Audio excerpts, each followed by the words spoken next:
प्रांजल please भेळ घे ना, मला खूप भूक लागली. अरे बघ ना, मी पण आज 180 रुपये आणले. बाबा मी एक काम करते, तुम्ही प्लेट्स बनवा, मी पैसे घेऊन येते. अगं ए प्रांजल, कुठेही जाऊ नकोस, इथेच थांब. अरे बस ना, किती मस्करी करला तर तिची. प्रांजल अगं सगळे गंमत करतात तुझे, काही पैसे वगैरे घेत नाहीत वेळीचे. चालेल लगेच पैसे आणायला. वहिनी, अगं तू खरंच हातामध्ये पैसे ठेवले होतेस का? आम्ही सगळे गंमत करत होतो तुझी. 180 रुपये.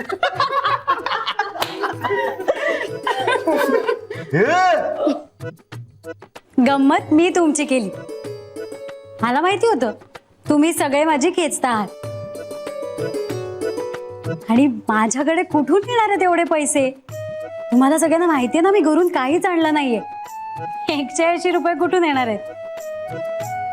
मग या बघितलंस ना, ती तुझ्यापेक्षा जास्त शहाणी निघाली.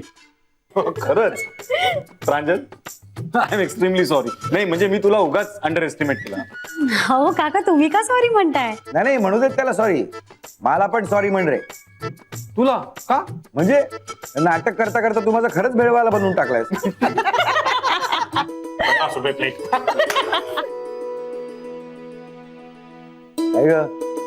हसत होतीस ना मनातल्या मनात आमच्यावर. नाही, आजचा दिवस खूप छान गेला. म्हटलं आपण पण सामील व्हावं, तेवढाच सगळ्यांना आनंद.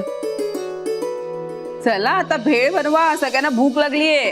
हो हो हो हो भेळवाले, चला ना बनवा भेळ पटकन.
Yes ready?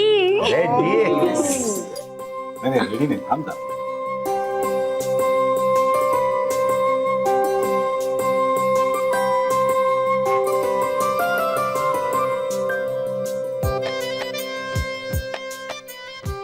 हा ठीक आहे, चमचा. घ्या सुनबाई, पहिला मान तुमचा.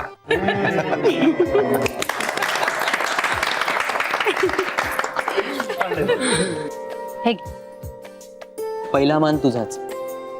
नवऱ्याने खाल्ल्याशिवाय मी कसं खाऊ? वा प्रांजल वा, जिंकलंच हो. त्यात काय एवढं?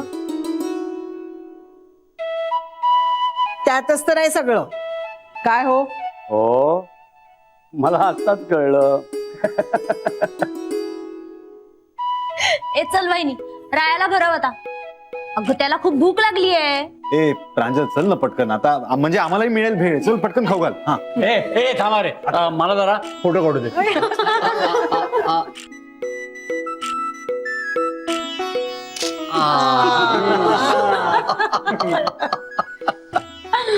वा, जबरदस्त झाली भेळ. काय आता बकाने भरू नकोस, तिने तिचा घास तुला दिलाय ना. अब तुम्हारी बारी. म्हणजे मी हिला भरवायचं? राया, तुला मनातून खूप आनंद होतो हे कळतंय मला, फक्त सगळ्यांसमोर तुला तो दाखवता येत नाही. ए दादा, असं काही नाहीये. चल चल भरव ना आता पटकन तिला.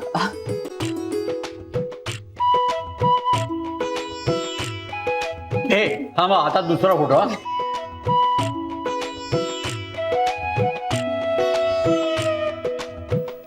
वा वा वा वा. मस्त आलंय. क्या बात आहे बाबा, मस्त झाली भेळ.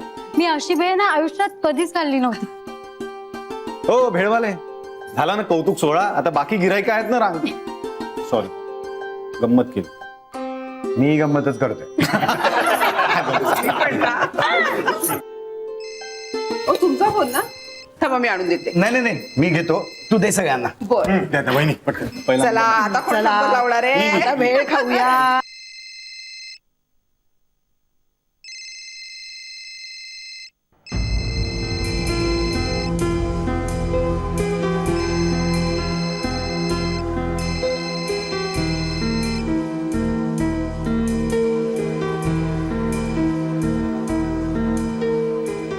नमस्कार. नमस्कार माधवराव, कसे आहात? काय चाललंय? हा, आम्ही सगळे मजेत होत एकदम. फॅमिली भेळचा कार्यक्रम सुरू आहे आमचा. काय फॅमिली भेळ? हा. म्हणजे नाही, काय असतं ना, आमच्या घरी एखादी आनंदाची गोष्ट घडली ना की आम्ही सगळे मिळून ती साजरी करतो. अगं बाई, हो का? हा. मग काय घडलं असं? नाही म्हणजे मला सांगितलं तर मीही तुमच्या आनंदात सहभागी होईल. अहो, तुमच्या मुलीमुळेच तर घडलंय सगळं. बाई बाई बाई, असं काय केलं प्रांजलनी? अहो, काय केलं म्हणून काय विचारता? राया आणि मुकुंदाच्या फॅक्टरी मधला एक वर्कर धमकी द्यायला लागला, नोकरी सोडून जातो, पगार वाढवा म्हणून. हो, सगळ्यांना खूप टेन्शन आलं. म्हणजे अजून कामाची काही सुरुवात नाही झालेली, त्यात दुसरा वर्कर मिळायची मारामार. काय करावं ना कोणाला काही सुचेना. तर तुमच्या प्रांजलनी त्या वर्करला सरळ सांगितलं, जा नोकरी सोडून, आम्हाला दुसरा मिळाला. अहो, खोटं बोलली माझी प्रांजल. चांगल्या कामासाठी खोटं बोललं तर काही हरकत नसते ना. हो हो हो, तेही खरंच म्हणा. पण मग काय झालं? मग काय, तू थांबला ना वर्कर. तुम्हाला माहितीये, उलट आम्हीच त्याचा पगार 200 रुपयांनी कमी करून घेतला. छान छान, फारच छान. बर माधवराव, मी जरा बोलू का? नाही म्हणजे मी आज तुम्हाला मुद्दामच फोन केला होता, माझं काम होतं तुमच्याकडे. हो का? काय हो? नाही म्हणजे जरा एक फेवर हवं होतं तुमच्याकडून. अहो वीणाताई, तुम्ही लाजवताय कशाला ना मला उगाच. तुम्ही सांगा ना काय काम आहे तुमचं ते. काही नाही हो, म्हणजे उद्या ना प्रांजलचे बाबा तुम्हाला भेटायला येतील. हो का? येऊ देत ना मग. नाही नाही म्हणजे त्यावेळेला तुम्ही घरीच थांबा असं मला म्हणायचं होतं. अच्छा, एवढंच ना? थांबतो ना, नाही जातो त्या कामावर. पण का येणार आहेत ते? त्यांना की नाही तुम्हाला एक गोष्ट दाखवायची. तुम्हाला म्हणजे तुम्हाला आणि रायाला. ती तुम्ही दोघं जण बघून घ्या. काय ती? अहो ते बोलतीलच ना त्याविषयी तुमच्याशी.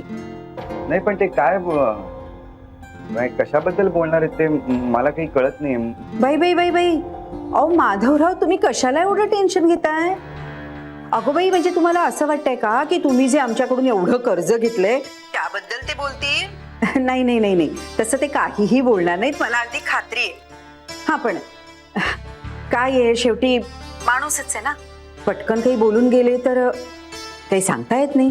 हो नाही, पण काय ना, आपल्यात जे काही घडले ना ते मला आमच्या घरच्यांना कळायला नकोय, आणि विशेष करून माझ्या आई वडिलांना.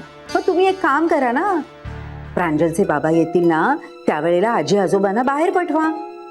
नाही म्हणजे त्यांचं बोलणं त्यांना कळणारच नाही. हो पण ते काय बोलणार आहेत म्हणजे एवढं? म्हणजे माझ्याकडून काही चूक तर झाली नाहीये ना? ते मला काही माहिती नाही. त्यांनी मला जो निरोप द्यायला सांगितला ना तो मी तुम्हाला दिला.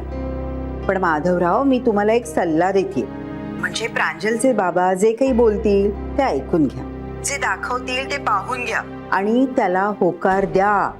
समजतंय का? आणि तसंही विचार केल्याशिवाय ते काहीही बोलत नाही.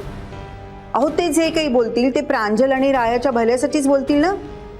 तुम्ही फक्त नकार देऊन त्यांना चिडायला लावू नका. नाही म्हणजे तसे ते खूपच शांत आहेत, पण शांत माणूस चिडला की मग काही सांगता येत नाही. हो हो हो, हे तर मला चांगलंच माहिती आहे. म्हणजे मी स्वतः किती शांत आहे ना. पण एकदा का मी चिडलो ना की मग समोरच्याला संपवल्याशिवाय थांबत नाही मी. हो का? हा. मग मी काय बोलतेय ते तुम्हाला कळलं असेलच. हो हो, कळलं ना, कळलं. प्रांजलचे बाबा येतील तेव्हा त्यांना राया आणि प्रांजलच भेटतील असं काहीतरी करतो मी. हा हा, माधवराव, प्लीज आणखीन एक छोटंसं काम कराल का? त्यावेळी ऋताला पण थांबू दे तिथे. ती कशाला? अहो ती लहान आहे ना तुमच्यापेक्षा, म्हणजे मग प्रांजलचे बाबा जास्त काही बोलणारच नाहीत. नाही, मला कळलं नाही तुम्हाला काय म्हणायचं. अहो म्हणजे कसं आहे की आपल्यापेक्षा लहान वयाच्या व्यक्तीसमोर मोठ्या वयाची माणसं जास्त काही बोलत नाहीत ना. नाही म्हणजे लक्षात येते का तुमच्या की प्रांजलचे बाबा जास्त काही बोलणारच नाही. हो का? नाही, पण खरं सांगू का मीनाताई, तुम्ही काय सांगताय ना हेच मला नीट कळलेलं नाहीये. हे पहा माधवराव, मी सांगते ना तेवढं करा. उद्या प्रांजलचे बाबा जे बोलतील ते ऐका, जे दाखवतील ना ते बघा आणि त्याला नकार देऊ नका, त्याला होकार द्या. आणि सगळ्यात महत्वाचं म्हणजे प्रांजलचे बाबा जे काय करतायत ते राया आणि प्रांजलच्या भल्यासाठीच आहे हे विसरू नका. कोणाच्या तरी फायद्याचं आहे ना, मग मी लक्षात ठेवतो मला काय करायचं. आणि काय आहे ना माधवराव, तुम्ही इतकी भली माणसं आहात म्हणून तुम्हाला मुद्दाम वॉर्न करण्यासाठी फोन केला. बरं चला आता ठेवू फोन. मीनाताई ऐका ना, म्हणजे तुम्हाला जर का कळलं ना की प्रांजलचे बाबा आमच्याकडे कशासाठी येणार आहेत, तर तुम्ही प्लीज लगेच मला ते फोन करून कळवाल का? अहो कळवीन ना, नक्की कळवीन. मी म्हंटल ना तुम्ही भली माणसं आहात आणि अशा भल्या माणसांना मदत करायला ना मला खूप आवडतं. ठेवते हा फोन.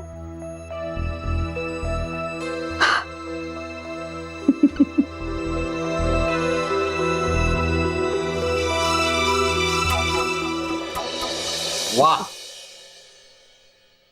बाबा, फॅन्टास्टिक, माइंड ब्लोईंग, लय भारी झाली आहे भेट. याआधी अशी भेट कधीच झाली नव्हती. काय का प्रांजल? नाही मला कसं माहिती असेल, याआधी मी बाबांच्या हातची भेळ खाल्ली आहे कुठे, पण आजची भेळ कमाल झाली आहे. पुढचे 2 दिवस ना मी काहीच खाणार नाही, कारण या भेळीची चव ना मला जिभेवर ठेवायची. करेक्ट आहे बाबा, भेळ एकदम वाईट झाली आहे. रे असे बघता काय तिच्याकडे? ही नव्या मुलांची भाषा आहे. इथे वाईट म्हणजे खूपच छान. काय हो बाबा, तुम्हाला बरी कळते नवीन मुलांची ही भाषा? सकाळी वॉकला जातात ना तेव्हा वॉकला येणाऱ्या मुलांच्या टॉक कडे यांचं लक्ष असतं. वा जी वा, क्या बात आहे. वॉकला काय पण टॉक जोडलेस तू. गदड्या, माझं कौतुक करण्यापेक्षा तुझ्या बाबांचं कौतुक कर. म्हणजे काय अगं, प्रश्नच नाही, ते तर करणारच आहे मी. बाबा अप्रतिम, ह्या व्यतिरिक्त दुसरा कुठलाही शब्द नाही या भेळला. काय आई, तुला आवडली की नाही मग? हे काय विचारणं झालं? मी जितकी छान पुरणपोळी करते ना त्यापेक्षाही छान भेळ करतात हे. क्या बात आहे, वा. पण बाबांना कशी काय येते एवढी छान भेळ? आता कसं बोललीस बेटा प्रांजल, ये बहुत लंबी कहानी है. 20 साल पुरानी नाही आहे, जवळजवळ 31 साल पुरानी आहे. ए आजी सांग ना ग तू. नको आई, प्रत्येक वेळेला मी भेळ बनवतो तेव्हा तू ही गोष्ट सांगतेस. अरे दादा, पण आता प्रांजलला माहिती नाही ना, त्यामुळे आजचा स्पेशल डिमांड शो प्रांजल साठी. सांगाय ए आजी आता सांग ग तू. सांगते. अगं ह्या दोघांच्या लहानपणची गोष्ट आहे. आम्ही दोघंही नोकरी करायचो. सकाळी मला कधी उशीर झाला ना तर दुपारच्या खाऊसाठी हे या दोघांकडे 10 रुपये देऊन ठेवायचे. 10 रुपये? मग 10 रुपये त्यावेळी खूप होते. माधव काय करायचा, त्या 10 रुपयातले 5 रुपयाचे कुरमुरे आणि फरसाण आणायचा. कांदा बटाटा असायचा चिरलेला, टोमॅटो असायचा आणि मग तो भेळ करून मंग्याला द्यायचा. मंग्याला सुद्धा खूप आवडायची भेळ. दोघंही आवडीनं खायचो हो ती भेळ. मग काय, दोघांना सवयच लागली ती भेळ खायची. माधव भेळ बनवायचा आणि हा मंग्या आवडीनं खायचा. कधी कधी हिरवी चटणी असायची घरात, ती पण घालायचा. थोडक्यात काय प्रांजल, की त्याचे वेगवेगळे एक्सपेरिमेंट तो माझ्या पोटावर करायचा. पदार्थ एकच, भेळ, पण करायची पद्धत वेगवेगळी, बस एवढंच. आणि हे करता करता माधव भेळ एक्सपर्ट झाला. हो, आम्हाला पण एक दिवशी कळलं ते, म्हणजे मंग्यानंच सांगितलं आम्हाला. मग आम्ही माधवला सांगितलं भेळ करायला. माधवने तशीच भेळ बनवली. खरंच मस्त भेळ बनवली होती. मग काय, घरात जेव्हा जेव्हा भेळ बनवायची झाली ना की माधवलाच आम्ही सांगायचो भेळ करायला. आणि अशा रीतीने माधव भेळचा उगम झाला. पण ह्या सगळ्यात मंग्याच्या हे लक्षात नाही आलं की माधव त्यातले 5 रुपये वाचवून स्वतःकडे ठेवायचा. हो ना, तेव्हा माझ्या लक्षातच आलं नाही. पण मला खुश ठेवून दादा स्वतःचे 5 रुपये वाचवायचा. म्हणजे लक्षात येतं का प्रांजल, त्याचा काटकसरी स्वभाव तेव्हापासून आहे.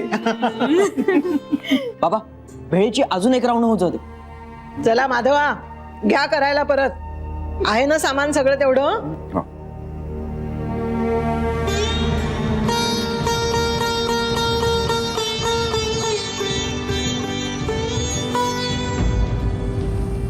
उद्याची तयारी झाली ना?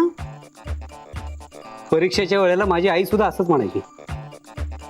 परीक्षाच आहे तुमची आणि त्यात तुम्हाला यशस्वी व्हायचंय बरं का.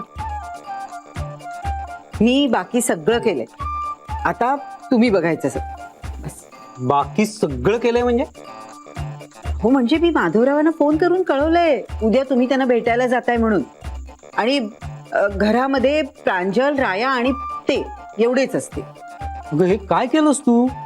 काय वाटेल त्यांना? त्याचा विचार आपण नाही काय करायचा. तुम्ही नका त्यांची काळजी करू. हे तुझं तू ठरवतेस. अगं जरा त्यांच्या बाजूने विचार कर ना. बाई बाई बाई बाई, तुम्ही जरा माझ्या बाजूने विचार करा, म्हणजे मला बरं वाटतं. अगं मी काय येतोय हे सांगितलंस का त्यांना? छे, ते मी सस्पेन्स ठेवलंय. कठीण आहे सगळं. जर मी घरी येतोय त्यात बाकीचे घरी नको, आणि काय येतोय हे सस्पेन्स. अगं रात्रभर झोप लागणार नाही त्यांना. अहो मग न लागू देत, राहू दे जागा एक रात्रभर. मी नाही का माझ्या मुलीच्या हिताचा विचार करत करत रात्र रात्र जागी असते. हिताचा? प्रांजल आणि राया इथे राहायला येणार यात त्यांचं हितच आहे. नको, तो विषय आता नको. तू फोन करून सांग त्यांना मी कशासाठी येतोय. अजिबात नाही. प्रांजलला तर अजिबात कळता कामा नये. आणि तुम्हीही सांगायचं नाही हं, प्रांजलचा फोन आला तरी. नाही, मी सांगणार. पण तिचा फोन आला ना तर मी खोटं नाही बोलू शकणार. हो का? मग तुमचा फोन मी माझ्याकडे ठेवते. अगं प्रांजलचा फोन आला तर मीच सांगेन, बाळा तुझे पप्पा झोपलेत बरं का.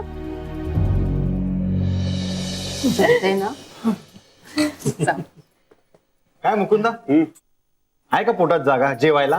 हा? नाही रे काका, माझं पोट एकदम तुडुंब भरलेलं आहे. उद्या बहुतेक मी लेटच उठणार आहे. कशाला खायचं बाबा का बघा. मनवे, तुला मात्र सकाळी लवकर उठायचंय हं? हो. अरे हो, उद्यापासून तुझी नवीन इनिंग चालू होणार ना. उद्या तुझं कॉलेज सुरू होणार. हो ना, मी पण जाम एक्साइटेड आहे. मला तर आता असं झालंय ना कधी एकदाच कॉलेज सुरू होतंय. आज बहुतेक रात्री मला झोपच लागणार नाही त्यामुळे. हे मनवे, वेडी आहेस का तू? असं नको करूस, तर डार्क सर्कल्स येतील. आणि उद्या पहिल्या दिवशी तू अशी जाणार आहेस कॉलेजला? एक गप रे दादा, उगीच काहीतरी बोलतो तू आपला. गप ना. पण काय का मधवे, तू उद्यापासून तो स्टेथोस्कोप गळ्यात घालून फिरणार? आई, अगं असं काही नसतं. उद्या पहिले त्यांची ओळख होईल. कदाचित रॅगिंग पण होईल थोडस. हो, म्हणजे होऊ शकतं ना, म्हणजे होऊ शकतं, असं काही सांगता नाही. त्यानंतर मग सिलेबस समजवतील, त्याच्यातच अख्खा दिवस जाईल. मग परवापासून रेग्युलर अभ्यास सुरू होईल. मग काय, मनवी, मी आता रात्रीपासून ना 4 बदाम घालणार हं, भिजत. ते न चुकता सकाळी खायचे. त्याने स्मरणशक्ती वाढते. आता तू डॉक्टर होणार, किती औषधं ती सगळी नावं लक्षात नको राहिला. वहिनी, असं काही नसतं. किती औषधं ती? अहो, पण म्हणून काय बदाम. नाही नाही, आणि एनिवे मनवाची स्मरणशक्ती खूप चांगली आहे. आणि मला खात्री आहे की उत्तम डॉक्टर होणार आहे. काळजी करू नका तुम्ही. अरे किती बोलताय तुम्ही सगळे, गप्प बसा ना जरा.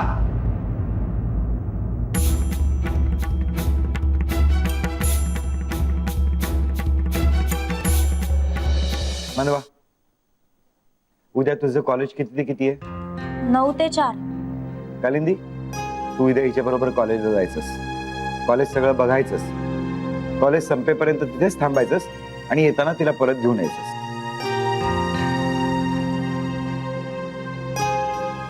काहीतरीच काय बाबा, अहो ते सिनियर कॉलेज आहे, शाळा नाही. आणि जर चुकून कोणी मला आई बरोबर येताना तिथे पाहिलं ना तर अख्खं वर्ष मला त्यांचे टोमणे ऐकायला लागतील. ए दादा, ती म्हणते ते अगदी बरोबर आहे. हा मी म्हणतो तेही बरोबर आहे. नवीन कॉलेज आहे, कशी माणसं असतील काय असेल आपल्याला काही माहिती नाही. या अशा ठिकाणी आपल्या मुलीला एकटीला पाठवणं बरोबर नाही. दादा रे, तुझी काळजी अगदी बरोबर आहे. आता एकटं पाठवायचं म्हणशील तर ती काही लहान राहिलेली नाहीये रे. दिवसा ढवळ्या कॉलेजला जाणार आहे आणि अंधार पडायच्या आत घरी परत येणार आहे. ते सगळं बरोबर असलं. बाबा प्लीज ना, पण मला नाही तर अख्खं वर्षभर सगळ्यांना तोंड द्यावं लागेल. ठीक आहे, कालिंदी तू हिच्या बरोबर कॉलेजला जा, पण आज जाऊ नकोस. बाहेरच थांब आणि सगळं नीट बघून घे. मग तुला उद्या सकाळी दवाखाना असेलच ना? हो का? काही नाही. आई बाबा तुम्ही सकाळी देवळात जाल. हो, पण तू का विचारतोयस असं सगळ्यांना? मी बोलू का जरा? तुम्ही सकाळी देवळात गेल्यावर माझा फोन येईस्तोपर्यंत परत यायचं नाही. अरे पण का? मी सांगतो म्हणून. पण तुझा फोन जर 3 वाजता आला तर 3 वाजेपर्यंत आम्ही घरी यायचोच नाही. हो, हं? आणि मग आमच्या जेवणाचं काय करायचं? हॉटेलमध्ये जेवा. मी बिलाचे पैसे देईन नंतर. पण मी जे सांगतोय तेवढंच लक्षात ठेवा आणि मी फोन करीस्तोपर्यंत परत येऊ नका. मुकुंदा, तू उद्या वर्कशॉपवर लवकर जा. राया उशीर राहील. राया तू सकाळी घरीच थांब. अहो बाबा, पण मला एका ठिकाणी जरा मी सांगतोय ना तेवढंच ऐकायचं, कळलं? प्रांजल आणि ऋता तुम्ही घरीच थांबा सकाळी. दादा अरे, हे सगळं काय चाललंय तुझं? मी आता तुम्हाला काही सांगणार नाहीये. वाटलं तर उद्या सांगेन. माधवा, काही प्रॉब्लेम आहे का रे? तुम्ही काही प्रश्न न विचारता जर का मी सांगतोय तेवढंच ऐकलत ना तर फार बरं होईल.